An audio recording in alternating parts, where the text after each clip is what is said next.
This episode is made possible by Roundel. Partner with Roundel and reach the over 165 million guests who look to Target for joy and inspiration. Together, we'll design curated media solutions that are a seamless extension of the Target experience, all backed by unparalleled first-party data and measurement. Learn more at roundel.com.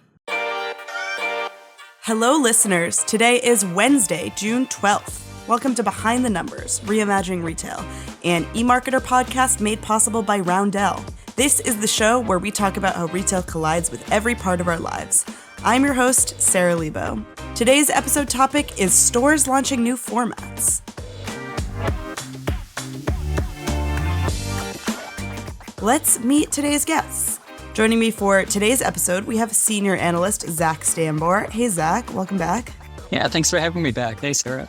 Also with us is senior analyst Carina Perkins. Welcome back, Carina. Hi, Sarah. Good to be back. Okay, let's jump into talking about stores. We talk about e-commerce a lot on this podcast and in general, which makes sense. E-commerce is making up an increasing share of retail sales at 16% this year and 20% by the end of 2028, according to our forecast. But that still leaves at least 80% of sales, US sales specifically, taking place in stores, which might be why we're seeing so many stores launch new formats. In the last few months, we've seen new format announcements from Whole Foods, Walmart, IKEA, Aldi, Wayfair, and Party City, just to name a few. So, Zach, Carina, can you tell me what's going on with the whole new store format trend? I think it's largely about the concept of form follows function. And the function of the store has changed, particularly post-pandemic, as consumers returned to physical retail, but the ways in which they interacted with the store shifted. They became accustomed to buy online, pick up in store. They went into the store to get customer service or return items, but bought the items online. There's just a whole slew of different ways in which consumers are engaging. And so retailers need to adjust and shift the way in which the store is laid out, what the store looks like, and all of that sort of stuff to meet consumers' needs. Yeah, Carina, I feel like that buy online, pick up in store is particularly big in the UK. Yeah, click and collect is huge here. And we're seeing even now some innovations in store to try and reduce the impact that can have on stores. So if you have click and collect, it can sort of build up store traffic and queues and things like that. So we've got people trialing automated click and collect kiosks, also automated return kiosks, because the return in store piece is something else that we're really seeing since the pandemic. And I think really what's happening with stores now is they need to either be kind of really convenient and add something from a convenience angle, or they need to be a bit experiential to attract shoppers and attract footfall. Yeah, I feel like there are a few buckets that the store revamp falls into. You have some stores going smaller and opening small format stores in new places, some stores going bigger and opening big format stores in new places. Then you have the ones that are introducing a bunch of tech to stores, or the ones that are just establishing a physical presence in the first place, like Amazon, like Wayfair. So there's always seems to be some sort of specific motivation, but they fit into a handful of these buckets. Yeah, and I think if you look at that again, a lot of it fits into that convenience or sort of experiential split. So you've got people going smaller, they're looking to be more high street locations in the UK, kind of closer to the consumer, maybe attract a younger generation that might not drive or visit big retail parks. And then at the same time, some of them are going bigger, and that's also more convenient because people have access to more under one roof. They might have cafes and restaurants in them. The tech, again, is making stores more convenient. That can be a kind of checkout-free experience, but also more experiential, like virtual reality. The convenience piece, I think, is interesting because during the pandemic, a lot of people moved, and a lot of people moved out of city centers or nearby suburbs to farther away areas. And so retailers like Macy's are trying out and putting in place smaller format stores that are more convenient to those shoppers so that they don't have to drive 15, 20, 25 minutes to get to their closest store. In the UK, we've seen a bit of a different trend. So we've seen Pets at Home, which has always been in big kind of retail park, out of town locations. And they've started opening a lot of smaller format stores in the London area because they're really targeting that kind of Gen Z audience who perhaps don't go to retail parks, but still have pets and still willing to spend on them. Well, that brings me to another question. Like, is this trend markedly different in the US and the UK? Are there different motivators for these store revamps, or are we seeing the same trend in both geographies? We're seeing the same trend. I think we have seen this shift towards smaller format stores happening for quite a long time in the UK. So the big UK grocers have all launched convenience format stores, and that's quite a big part of their strategy. And I guess some of that is that we're kind of more advanced in the shift to e-commerce here. And some of that will also be the differences in geography between the US and the UK. But I think generally the kind of formats that we're seeing and the kind of shifts that we're seeing in the US are also happening in the UK. Yeah, the whole going smaller thing in the US almost feels like, correct me if I'm wrong, but like a mimicry of the UK in some ways. In the US, we tend to go for stores that are as big as possible. And now we're seeing like the smaller IKEA showroom type stores opening in more urban areas, which is reminiscent of those high street stores in the UK. Yeah, absolutely. And it's something IKEA's done in the UK too. It's got a store in Hammersmith that focuses on kind of soft furnishings. So yeah, we've definitely seen it happening in the UK for quite a long time, that shift to smaller stores. And sometimes it works and sometimes it doesn't. You know, I think like Target, for example, rolled out a whole slew of small format stores that kind of often don't feel satisfying. You can't find 10 different things that you go to a Target store to get.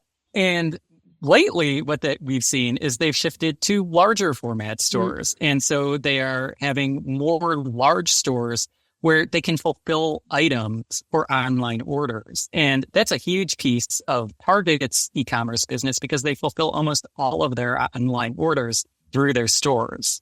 That does bring me into my next question, though, which is like, who is doing this right? What's an example in the US and in the UK of a new store format that's worked well? Zach, why don't you go first with the US? Yeah, so Macy's has really leaned into this concept in a couple different ways. One, with the concept that was originally called Market by Macy's, now just Macy's. And then also the higher end variety, which is Bloomies, which is like a smaller format Bloomingdale's store. And the Bloomies concept in particular is really kind of interesting. It's like a really curated experience. It has a lot of stuff in it. It's still fairly large, but it is easier to navigate. And Macy's has said pretty consistently on its earnings that those stores have been outperforming other stores. Now, there is a caveat to that because when you open a new store, and all of these stores are fairly new, you typically do outperform other stores because people want to see it. So we'll see over the next few years how these stores actually perform and whether they can help turn around Macy's outlook. Yeah, well, I think that's one of the reasons that we see so many store revamp announcements is I actually don't think a lot of them are like, I don't know what you define a revamp as, but I think a lot of them aren't huge changes. Stores just know that if you announce a revamp, the same way like if you put a banner outside that says grand reopening sale, you're going to get a few more feet in the door. That's exactly right. It's a little bit exciting. It captures people's attention. I know we've talked about it ad nauseum on the podcast, but the Wayfair that opened right by me, just the parking lot is packed at all times, every day, because people just want to see what it is, what it looks like. And you see that with all of these different formats, whether it's a new Macy's, whether it's a Bloomies or whatever it might be. Yeah, even like this one's not a new format, but the Wegmans that opened in New York City, it was like such a big, everyone was like, have you been to the Wegmans that opened in New York City? So yeah, any store that can capture that energy of doing something new in a new space is going to do it. Carina, what's an example of a new store format that's working in the UK? So mine's also a bit of a cheat because I think some of it is probably a revamp more than a brand new store format, but there is a new format element to it. So Boots, which is a health and beauty sort of pharmacy retailer in the UK. Yeah, Boots is Walgreens, right? Yes, yeah. Has opened or revamped over 170 beauty halls in the UK. So it's really leaning into beauty, which has been one of the strongest performing categories here.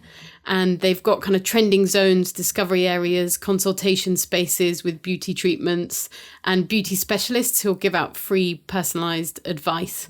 And it's recently just taken that further by opening a dedicated beauty store at Battersea Power Station. And it's got skin consultations, LED light treatments, skin scans, scalp checks, and then it's got hundreds of beauty brands and hairstyling, I think, as well in store. I didn't know I needed to do all that. I know, but you do now, right? It's seen really, really strong growth in beauty sales, and it's attributing some of that to these kind of new formats, the beauty halls and this new store. So I think it's just a really good example of a retailer honing in on one element of what it does. I don't think beauty hall is a term we have in the US. What is a beauty hall? Well, a beauty hall, it is basically a kind of dedicated beauty area within Boots. Yeah. Gotcha. So it's a fancy name for what is basically a beauty section. Yeah. Great. Yeah. Love that. Beautiful language. British English. That is interesting, though, because Walgreens was on my list of stores that have also revamped in the U.S. This was a year ago, but they were changing their stores around to prevent retail theft. I don't know if you remember writing that a year ago, Zach, but we've seen a lot of other stores shaking up their formats in similar ways in the U.S., taking out self-checkout, things like that, and calling it revamps, but it's essentially making it kind of more difficult to buy things, but also more difficult to steal things. Yeah. And again, it's like, what is the purpose of what you're seeking to achieve? Mm-hmm. So Walgreens was seeking to achieve people not stealing stuff. But like you walked into the store, which I was just by the other day, and it's just like, it's a terrible experience. You walk in, you can't get anything. It's just, it doesn't function well because Walgreens is all about convenience and getting in and out really quickly. Self-checkout or the seamless checkout where you aren't stopping at the cashier, it can be clunky and there's a big learning curve that like a lot of people just are not up for, and they want to have the experience of somebody checking them out, bagging their groceries, maybe engaging in a brief conversation about what it is that they bought.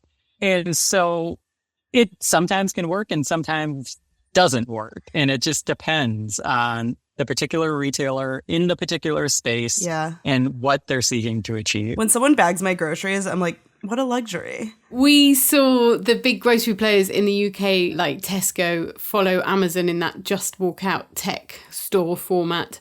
And it was interesting to see the reaction. Aldi did it as well. And they had a real backlash here with people outraged that they couldn't pop in and buy something. They had to download an app or scan a QR code.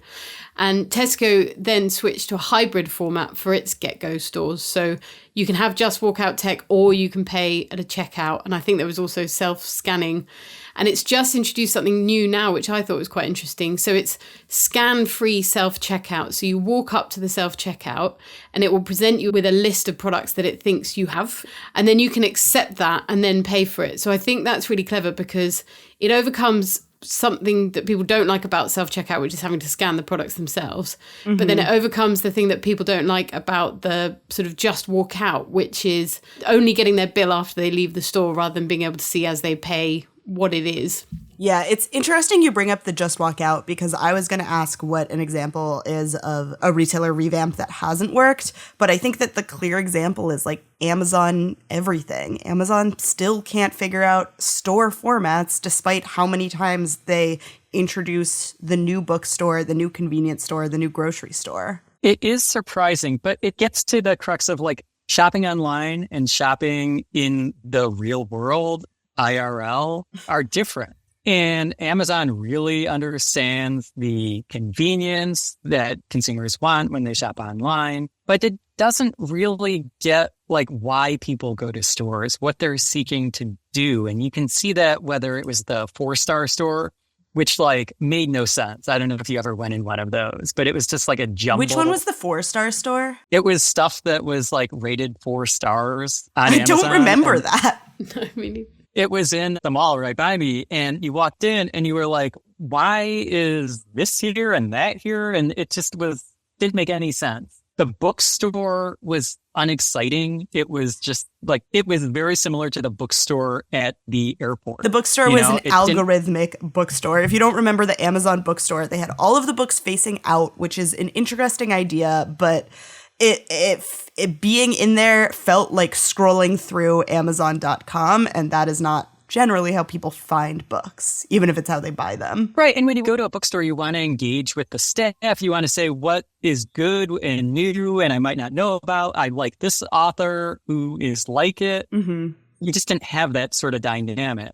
And so time and again, and then the just walk out, when I go grocery shopping, the end of the checkout experience is like a time to get organized. You get all your stuff together and just walk out. All your stuff is just like in a jumble because you just like walked out. And so each time there's just been a lack of understanding of how consumers want to shop offline. Is Whole Foods an exception to that? I know that Amazon just launched a small format Whole Foods in March. Is that working for Amazon?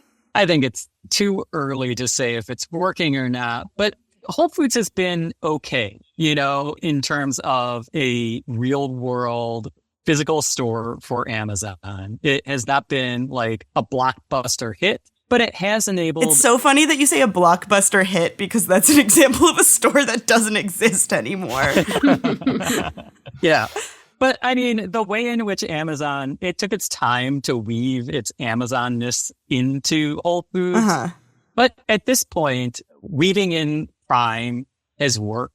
The ability to return items in the Whole Foods works really well. And so I think it's okay, it's doing fine, but Whole Foods is a niche business. And so its ceiling is capped. Like it just is not going to be the Kroger grocery store. And that's kind of what Amazon has always wanted to have. Okay, so putting you both on the spot here, I am going to ask you for a top-line takeaway on store format revamps in 2024. So I'm going to go back to my assertion that increasingly retailers are going to be pushing towards store formats that are either more convenient and bring an added element of convenience to consumers, or they're a bit experiential and they are a chance to go out and have an experience and enjoy some time with your friends. Love that. Anything to add, Zach? That was really good. I don't know that I have much more to add to that. I think Carina hit the nail on the head. Love it. Okay, thank you both so much for being on the podcast with me today. Thank you, Carina. Thanks, Sarah. Thank you, Zach. Thanks for having me. Thank you to our listeners and to Victoria, who edits the podcast so it's always in perfect format. We'll be back next Wednesday with another episode of Reimagining Retail, an eMarketer podcast made possible by Roundel. And tomorrow, join Marcus for another episode of the Behind the Numbers Daily.